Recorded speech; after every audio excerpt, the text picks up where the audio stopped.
చూసి అబ్బా మూర్తి ఎంత బాగున్నాడు, ఈయన తీసుకువెళ్ళాలని చెప్పి మనసులో అనుకుని మరలా కొన్ని రోజుల తర్వాత మంది మార్పులతో పురోహితులతో ఎడ్లబండు కట్టుకుని వచ్చి స్వామి తీసుకువెళ్ళాలని అనుకున్నటువంటి సమయంలో స్వామి అక్కడ వచ్చేటువంటి వాళ్ళల్లో నేను రాను, మీరు ఏదైనా చేస్తే చేయండి అని చెప్పి ఒంటి మీద చెప్పాడు.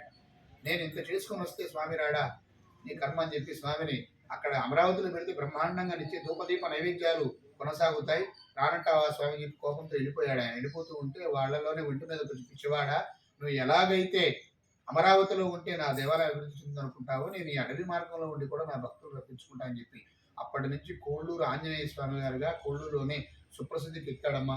అక్కడ పులిచింతల ప్రాజెక్టు నిమిత్తమై అక్కడ నుంచి స్వామిని ఇక్కడ మేము అది కూడా స్వామివారి యొక్క అనుగ్రహంతోనే కొంతమంది బ్రాహ్మణోత్తములతో శాంతి పూజ కార్యక్రమాలన్నీ కూడా చేయించి స్వామి మిమ్మల్ని ఈ నెలలో ఉంచేటువంటి ఆలోచన మాకు లేదయ్యా, మిమ్మల్ని తీసుకెళ్లి మరలా వేరే చోట పెట్టి మిమ్మల్ని పునఃవైభవంగా మళ్ళీ మేము పూజా కార్యక్రమాలు కొనసాగించాలనేటువంటి సంకల్పంతో మేము చేస్తున్నాం స్వామి. ముందుగా శాంతి యజ్ఞాలు, మహాయజ్ఞాలు, మణిసూక్త మహాయజ్ఞాలు అన్ని కూడా చేసి శాంతి పూజలు చేసి 1,00,000 నాగవల్లి దాచనతో 1,00,000 మల్లికా పూజలతో స్వామివారిని పూజ చేసి సంతుష్టం చేసి ఆయన ఇక్కడి నుంచి తీసుకొచ్చి మళ్ళీ ఇక్కడ అడ్రోడ్లో పెట్టామమ్మా.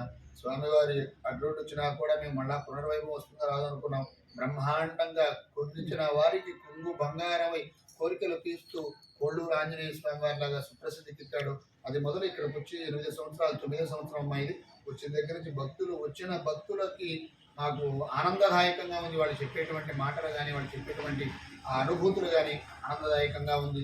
ఎవరికైనా ఏ ఆపద వచ్చినా ఏ బాధ వచ్చినా వచ్చి ఒక 5 వారాలు లేకపోతే కనీసం 3 రోజులు నిద్ర చేస్తే తప్పనిసరిగా వారికి ఇంటి బాధలు పోతాయి. అనుకున్నవన్నీ కూడా ధర్మబద్ధమైనటువంటి కోరికలన్నీ కూడా తెలుసుకున్నటువంటి మహానుభావుడు ఆంజనేయ స్వామి. ఇంకా వైశిష్యత ఏంటయ్యా అంటే వైశిష్యత స్వామివారి యొక్క విగ్రహంలో స్వామిని శివాంశ సంబుధుడు అంటారు ఆంజనేయ స్వామిని. అలాగే శంకు చక్రాలు కూడా ఉన్నాయమ్మా మా స్వామివారికి. శంకు చక్రం అంటే మీకు ఈ పూర అంతరణలో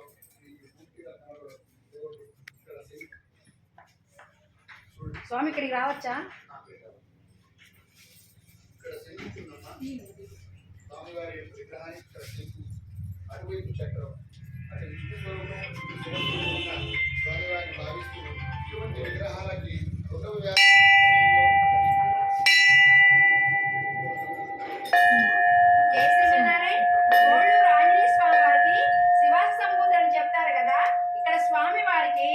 శంకు చక్రం నామం కూడా ఉన్నది. వైష్ణవ స్వరూపం అని ఇక్కడ తెలియజేస్తున్నారు. అర్చకులు ఇలా పూలమాలలు పక్కకు పెట్టి శంకు చక్రాలను కూడా చూపిస్తున్నారు. అందరినీ చూసి తిలకించండి. స్వామి వారికి ఇప్పటికి కూడా చెమట పడుతూ ఉంటుంది. స్వామి వారిని తాకినప్పుడు స్వామి వారి మానవుల్ని ఎలా తాకితే స్వామి మెత్తగా స్పర్శ తగులుతుందో ఇక్కడ మన కోళ్ళూరు ఆంజనేయ స్వామి వారిని తాకినా కూడా అలానే స్పర్శ తగులుతుందంట. అది అర్చకులకే సంతో. మనలాంటి వాళ్ళకి తాకడానికి అర్హత లేదు. స్వామివారు చెప్తే వినటం తప్ప మనకి ఇంకేమీ తెలియదు. ఇక్కడ స్వామివారు చాలా ప్రసిద్ధి. కోరుకున్న వారికి స్వామి కొంగు బంగారం అంటే వాడంట. అలాంటి ఆంజనేయ స్వామి వారిని ఒక్కసారి వచ్చి చూస్తే చాలు మీ జన్మ తరిస్తుందని చెప్తున్నారు ఇక్కడ అర్చకులు. ఇదిగో చూడండి, మనకు ఆంజనేయ స్వామి వారికి ఇది ఒక గద ఉంటుంది. ఇక్కడ స్వామి వారికి విశేషంగా 2 గదులు ఉన్నాయి. స్వామి అలా పట్టుకొని చూపిస్తారా మీరు? అదిగో జై శ్రీరామ్. ఈ గదతోటి ఎవరికైనా ఏ అనారోగ్యాలు ఏమైనా దీర్ఘకాలానికి ఉన్నా ఈ గదతోటి వారిని తాకగా అవన్నీ ఒక్క మాత్ర వేసుకోకుండానే పటాపంచలైపోతాయి. ఇక్కడ కోళ్ళూరు ఆంజనేయ స్వామి వారికి ఉన్న మహత్యం. ఇదిగో చామరం కూడా ఉన్నది స్వామి వారికి. సీతారామ లక్ష్మణ భర్త శత్రుఘ్న ఆంజనేయ స్వామి వారు చక్కగా ఇక్కడ కోళ్ళూరులో వేంచేసి ఉన్నారు. మనకి దగ్గరలోనే ఇంత ప్రసిద్ధమైన ఆలయం ఉంది. ఎవ్వరం గమనించలేకపోతున్నాం. అందరికీ తెలియపరుద్దాం, అందరం తెలుసుకుందాం, స్వామివారి దర్శనం చేసుకుందాం. జై శ్రీమన్నారాయణ.